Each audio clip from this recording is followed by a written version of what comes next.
Hi, my name is Travis Barrett. I'm a member of the Texas Youth Livestock Ambassador Program. Today I'm helping my Leon County 4-H group and talking about our beef project.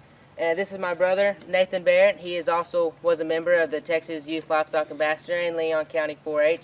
And today we're just going to kind of do some simple overviews of what you need in a beef project. And to start, you've got to start with a very good basis with a good animal. And so we're going to talk about some few basics of what a good market steer looks like today. So when you start off with the basic market animal, needs a lot of muscling. And a great indication of muscling is the curvature in the hip. You can tell with this steer here, he's got a lot of curve in his lower hip and down here through his lower stifle, and he's got lots of thickness. So that's something, when y'all are looking to pick out a new market animal, y'all want to look for that lots of hip curvature and thickness for a good market animal. And as you kind of go up from after you want your muscling, you want a nice big top over the shoulders and back over their loin, which their loin is this area right here.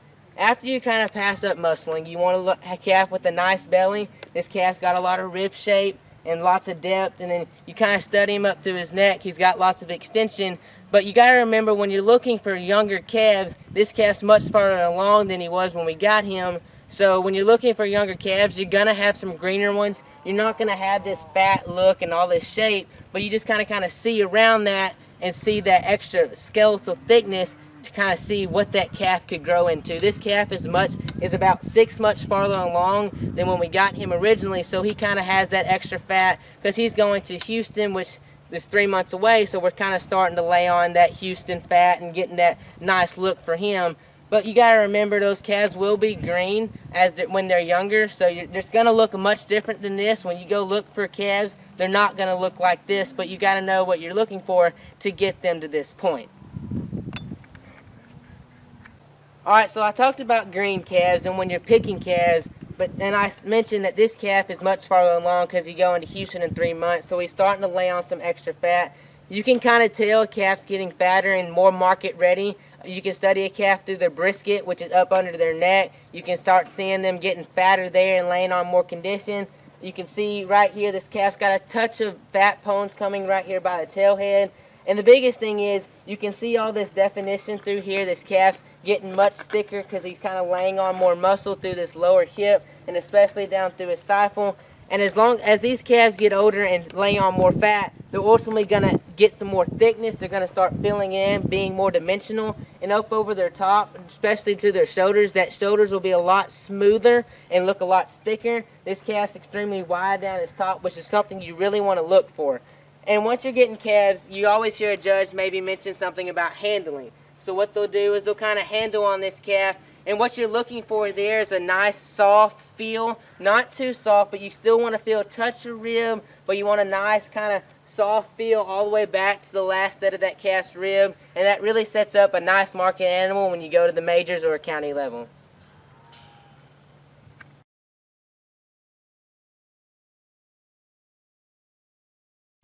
Alright, so now we're going to talk about the feed side. There's a lot of feeds out there nowadays that people recommend, oh, this might add bone to your calf. You can't add bone to calves. I always like keeping it simple. Simple feeds. You have your calf on a finishing type ration. Your heifer's on a grower, some hulls, stuff like that. There's a difference between heifers and steers. Your steers, ultimately want them market ready. You want to add some fat to them. But the heifers, you want them to look like ladies. You want a nice, good look. You don't want to pour finishing ration to them and get them fat and plumpy. So there is a little difference in feed between steers and heifers. And so the simple thing is I feed Purina full range to my steers. It's just a good finishing type ration that get these calves good shape and condition, add some fat to them. We don't feed much. Your amount that you feed depends on calves. This steer here, he is later into his term, he's getting closer to Houston, so we will feed him more. But the steer at the end, we're holding him more because he's for a later show. So the amount of feed you feed is different depending on what show you're going to and ultimately how your calf looks. The way you feed is all based on your calf.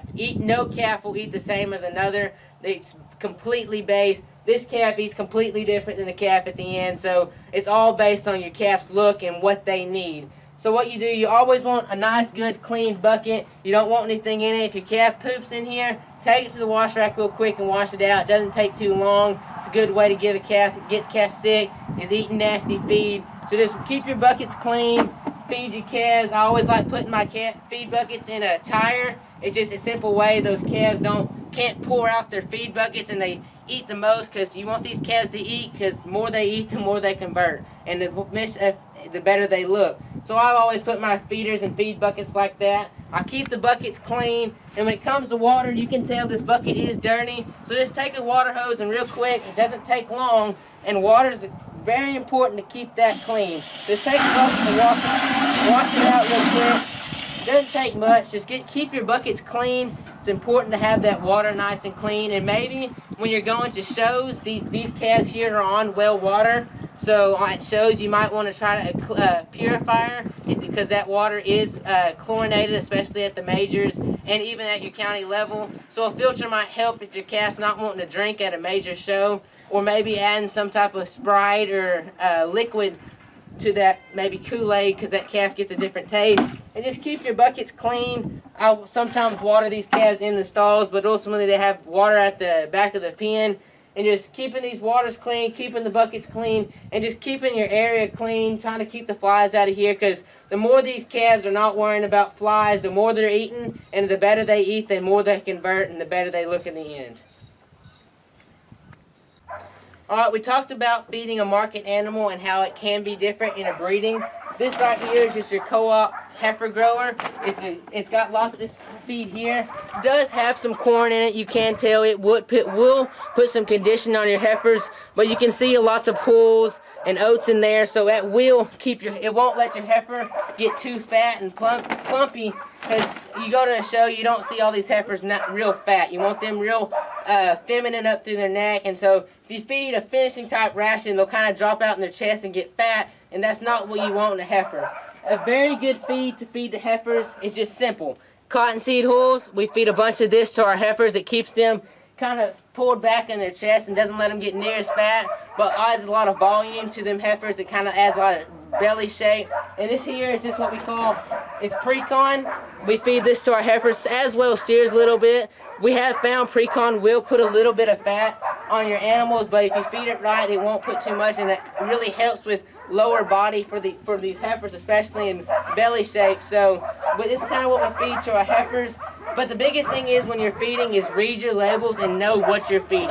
This is a great example here. This is the Sunglow Explosion. We feed this to steers, and you can tell down on the bottom here, it says not for use in animals intended for breeding.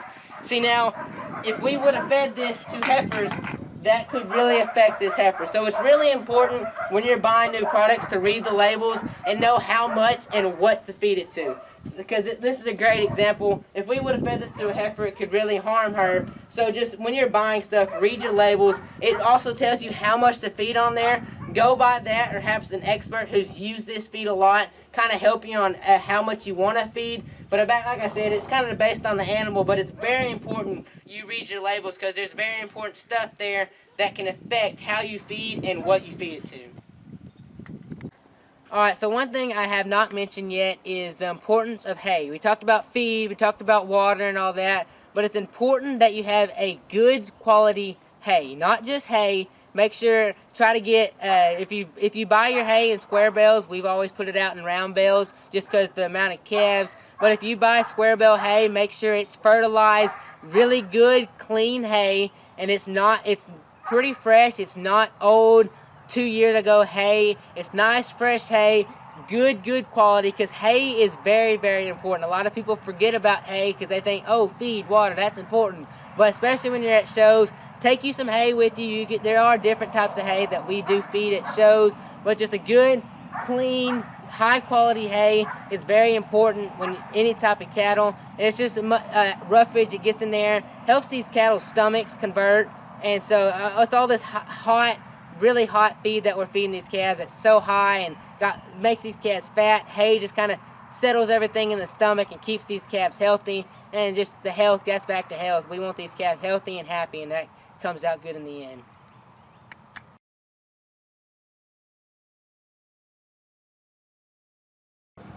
Alright, so the next thing we're going to talk about is very, very important. Stall management and barn management. It's important to keep these stalls where these calves live, eat, and drink very clean. What this does is it keeps the flies ultimately out of this barn, because if you have a dirty barn with a lot of stuff in it, it attracts the flies, and that flies will get on the calves, and they could either harm the calves in ways, and just ultimately them calves won't eat as good, because they'll be more worried about getting flies off of them than they are eating. So as you can see, this is kind of my work area. I got mats put down in here, got my blower hung, and I just kind of, I don't leave calves in here. I'll kind of blow calves off or work hair in here. It stays extremely clean. I've got this little dolly here. I just kind of haul it around at night when I'm ready to clean stalls, and I'll go in here.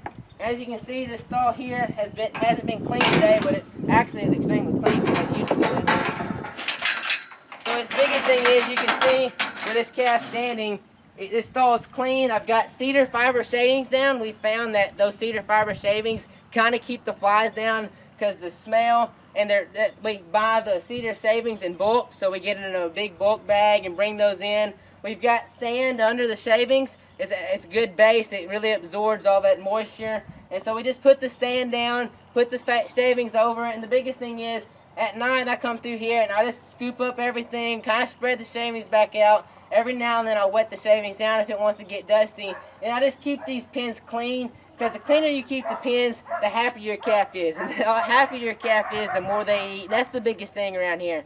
Keeping your calf on feed. You don't want them getting sick for any reason, because the more this calf eats and the happier it is, the better you're going to be in the end, because everything's about this calf. So it's just simple things: keeping the stalls clean, keeping the shavings in here. You can see this board here. It's just kind of keep the shavings in the stall so everything's not kicked out, and just keeping everything clean, because that really affects how these calves eat and their daily routine.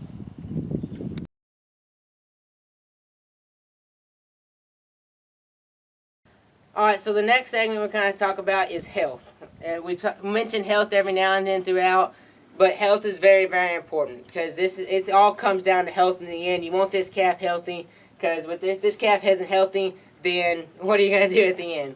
So just kind of some simple things. I use some fly spray. This barn doesn't have too many flies, but if I start getting flies, I'll put some fly spray on these calves just to keep the flies off of them. We mentioned how flies can be very effective and how those calves eat. This is just like some conditioner / sunscreen that I put on this calf here when we slick. Like I said, we don't want these calves getting sunburned with no hair on them, especially light colored calves like the white calf at the end. So this sunscreen, it's just kind of simple. It's not much to it, but we put it on these calves when we slick them to keep that sunburn off of them, because it makes calf look real bad. It's back to all the skin management. The best you can make your calf look is the better you are in the end.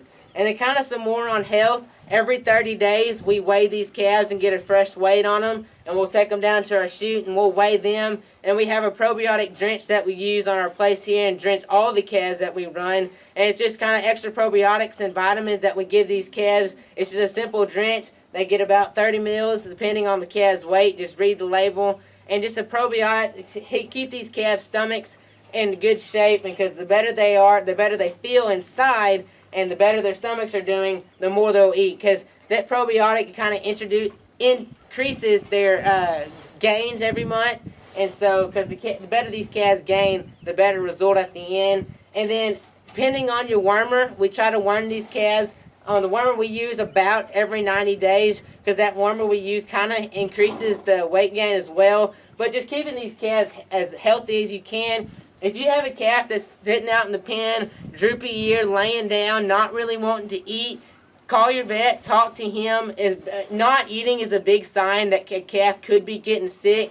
So if your calf's eating for especially multiple days, not eating especially for multiple days, call your vet, talk to him. He'll have an idea of what could be wrong with that calf. It could just be slight respiratory, just not feeling good, and he'll have medicine that you could treat this calf with, or antibiotics, and just knock that out as quick as possible. Because if this calf's not eating, then you're not doing it any good. And these are market animals, so they need to eat. So if your calf's sick, he's not going to eat. So it's really big that you keep these calves healthy, because it's just all keeping these calves healthy. I mean, it's very, very important.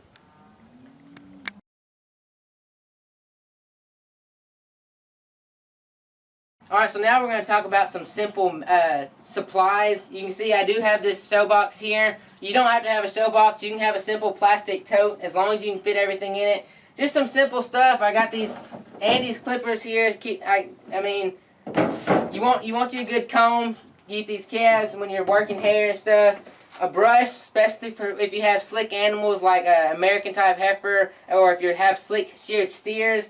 Have a brush in there to keep them clean. This is what I was mentioning earlier, a water purifier. When you're going to shows that have fluorinated water, you can use one of these and it can help to keep that water cleaner so the calves feel more at home with because water is very important when you're at a show. And just some other basic things. I've got some blades in here for the clippers and just some other Sullivan product. You can see here this is some calf calm type stuff, because you will, if you're in the show business enough, you will have some calves that are ornery, so it's always good to keep some type of composure or attitude adjustment in your box. And a drench gun for, especially this is more of a steer thing than heifers. You always need a drench gun for especially the majors. If drenching is legal, it is very effective to drench calves. You can see I've got a bunch of cords down in here and lights. And another big thing, you need a good show halter. So you want to use this in the show ring. Black calves, you want a black halter. And red calves, you want a red halter. I also use these black halters on white calves because I don't think they make red halters. I mean white halters. I've got this red halter here because you have that red steer you saw earlier and red heifers. So just having the different halters, this is some simple stuff. Like you walk in the show ring, have a black halter, and it's not a big deal, but it's just more presence. A red calf needs a red halter, in my opinion. We've got some other just regular halters in here, neckties, simple just, you can see some Revive here. It's just an extra hair conditioner that we use, and it's an oil more like. And you got the chains. This is your show halter chain. Don't forget this. It's very important. This just clips onto that show halter. And just every time you're in the show ring, just make sure you have a nice show halter on that's not ripped up and it's clean. And I forgot to mention one thing. You've got your harness. We'll have numbers at the majors, and make sure you take that number because that's how they identify you. And just slip that number in these harnesses, and just some simple supplies. Everybody has different supplies and their own preference, but this is kind of what I have and just the basics for what you need for a show. Alright, I mentioned earlier this is kind of where I keep calves in this first stall to blow them out and stuff. I've got a simple, you really need, make sure you take your blowers to the shows with you. I've kind of got it hung up here so it's easy access. And fans, especially if you have haired cattle or any cattle. You need a fan, especially in the summer when it gets hot. I've got this fan here, keep these calves cool. As you can tell, I do have this tarp here in the summer. When it's hot, all I do is I can take this like a shower curtain and slide it over, and you can tell it blocks out that sun and just makes it ultimately much cooler in here. And like I mentioned earlier, heat is very important on these calves. It stresses them out and could get them sick. So when it's hot outside, kick the fan on. If you don't have to have tarps like this, just that extra airflow of a fan could really help. And so now I'm going to talk a little bit about show ring presence yourself. We've been talking about the animals, but how are you supposed to dress? Do not walk in the show ring like this. It's just everyday clothes. You don't want to wear a hat of any kind. You could wear especially don't wear a cap. You could wear a cowboy hat of sort, but if you don't wear one, make sure your hair is looking decent, not all spiked up. Have a nice collared shirt on, button down, long sleeve button down, preferably a polo would work. Have not too flashy of a belt, just a simple belt on here, and then clean pants, very important. I always wear make sure they're dark. I wear starch jeans and when I'm in the show ring, and very important. You can wear shoes, but I've always preferenced boots in the show ring. That's always been a thing that I've been big on, is wear boots in the show ring, especially if you get stepped on. It feels much better if you get stepped on in boots than in shoes, because I have been stepped on in shoes. Just when you're presenting yourself in the show ring, it's important, because when that judge is looking at your calf and you've got close calves together, he's going to look more at the calf than just how good he is. If you've got two calves that are exactly the same, and one kid's dressed right, his calf set up nice, he's got good ring presence, his skin on his calf, he has no flakes, he's nice and shiny, and then you're there, just come off the street, got street clothes on, tennis shoes, a cap, your calf's not looking good. He's not set up, he's flaky hair, his skin's all flaky, dead skin. he's going to go with the kid who's nice and shiny and looks like he's there for a reason and he's there to win. If your calf's not set up and you're just not looking very presentable, the judge is going to notice that, and he's going to take that into effect ultimately when he's picking out which calves he wants to use. And when you're at majors and it comes down to 1 or 2 sale slots and you're there and it's just because your judge might have gone one way or the other because your calf's hair's not looking right or your calf's all flaky and not presentable, that's going to really hurt you. And you might change that the next year because it hurt you once, but just make sure your ring presence is very important. You're there. You want to do the best of your ability, so show that judge, hey, I'm over here, come look at my calf, and don't be so just, hey, I'm just here. My parents told me to come out here and walk in circles. So, I mean, try to be like you want to do something and just stand up tall, go in there with some confidence, and look presentable, make your calf presentable. And so when that judge sees you, he's like, this kid means business, I'm going to take his calf into effect.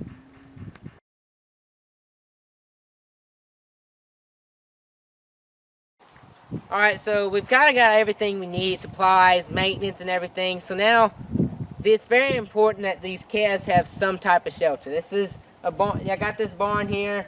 Don't leave these calves up in stalls 24/7. These calves need to have an area wide open like this that they can get out and walk, get some exercise, get loose. You don't want them in a stall all day and stove up, and because especially when you're at a show, exercise your calves. They're going to be laying in a stall all day and all night. Get your calves out a little bit, walk them, loosen those joints up, because if your steer walks up into the show ring all stiff, the judge is going to notice that and think structure problems, and that's not going to help you out. So just exercise your calves at the show, keep them loose, and just have some type of shelter for your calves when it's raining and it's weathery outside. Have something those calves can get into. I know everybody doesn't have the same type of barn, and you might not have access to some big fancy barn, but just have something those calves can get out and get around in and walk out. It's dry, and then something the calves can get under to get out of the weather. I mean, you don't have to have a wash rack like I mentioned earlier.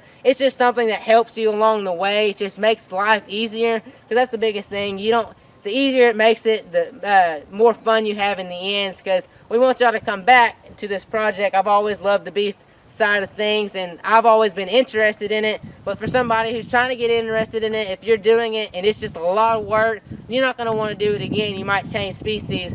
Just try some things that'll make life easier on you. Get you a good barn that's got some shelter under it. Try putting a wash rack in with some drainage so you're everything, because these calves need to stay dry, because there's no sense washing a calf than putting him back in a mud pen and getting him all dirty. So try to keep pens dry. Give calves shelter. They need shelter out of the weather and the rain. And like you can see, these calves are tied up in their stalls, nice and clean. These calves are sitting there, they got clean stalls, they're happy. That's the biggest thing. Keep these calves happy, because the happier they are, the better you're going to do in the end, because they'll eat, they'll be healthy. So just as much as you can to keep the calves happy and keep them where they're going in the right direction, which is up. So more you can do to help them, that's what we're here for. We're here to help these calves and get a good result out in the end.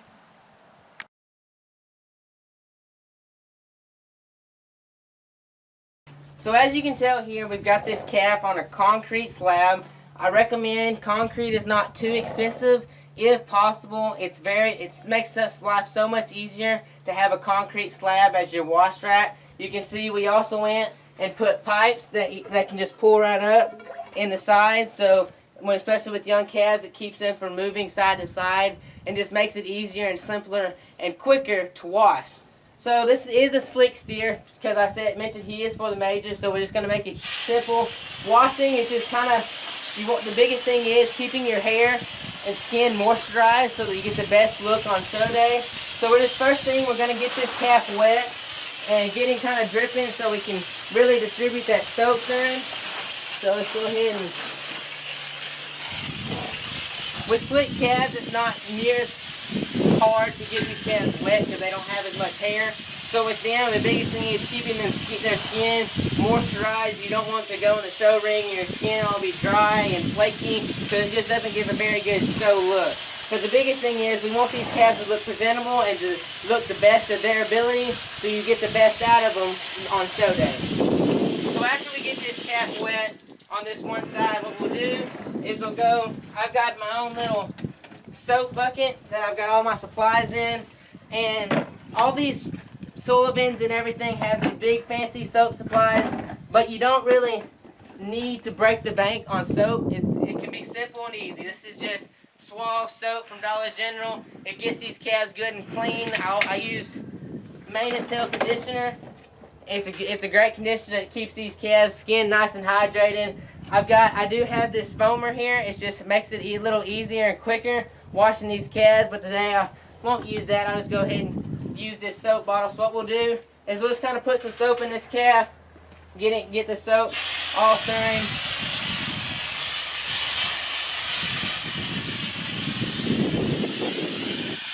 So once we get this soap in the calf, it's just kind of take a scrub brush and just get this calf clean. You can see some poop back here on the back of his butt. Just kind of get all that scraped off. Get that soap down into his skin and really try to get him clean. Down here on his legs, make sure you get the inside of him clean, and just kind of get that soap into his skin. And then once you get that washed in, just wash it out. Like I said, it's not hard on slick calves to keep them clean. Biggest thing is their butts, because everything back there is always dirty, and their bellies, because that's where they lay down. And once you get the soap in the calves, it's not too hard after that. Just get your hose and wash. Make sure you do get all the soap out. That is very important. That soap will sit in there. So to try to wash every bit of that shampoo out. And once you get it out, you kind of get your conditioner. That mane and tail conditioner is pretty good. It keeps that skin hydrated. Doesn't have any flakes in it. So this calf's looking good come show day, and his skin is nice and shiny. And so when the judge sees him, it catches his attention. He doesn't see his skin all flaky and nasty looking, and so that judge gets the best look at his calf. After this, I'll just take my conditioner. I'll just kind of, for this slick calf, just kind of put it in my hand and just rub it into his hair nice and good, especially up here on the top, because he can get sunburned. These slick calves, try to keep them under barns when you first slick calves, because it is easy for them to get sunburned, definitely lighter colored calves. So you just want to kind of rub that conditioner in. You don't need too much. I didn't use quite enough. I'm not getting his whole body today. And just kind of wash that conditioner out. And it's just all for the best look on show day. The best you can make that calf look. It'll give you a better result in the end. It shows that judge that you want something. You're there to present your calf to the best of your ability, and the judge takes that into effect when if you're down in a close pair and your calf's nice and shiny and clean, and the other calf's all flaky and nasty. The judge can see that and tell, hey, this kid, he wants to win, his calf looks good, and he'll definitely take that into effect when he's placing classes.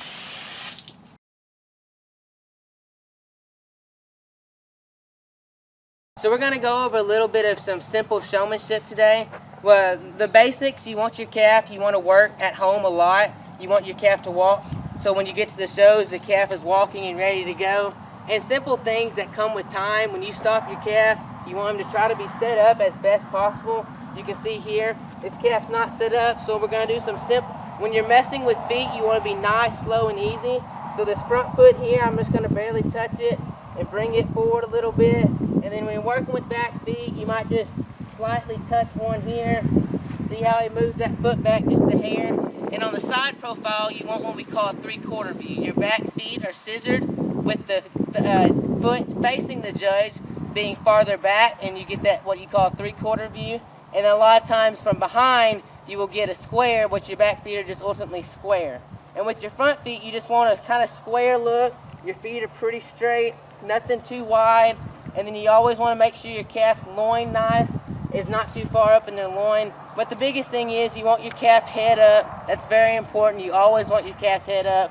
And just try to keep him set up as best as possible. And just be very slow and easy with them, because the quicker you are, the more your calf will get agitated and then ultimately won't set up for you good in the show ring.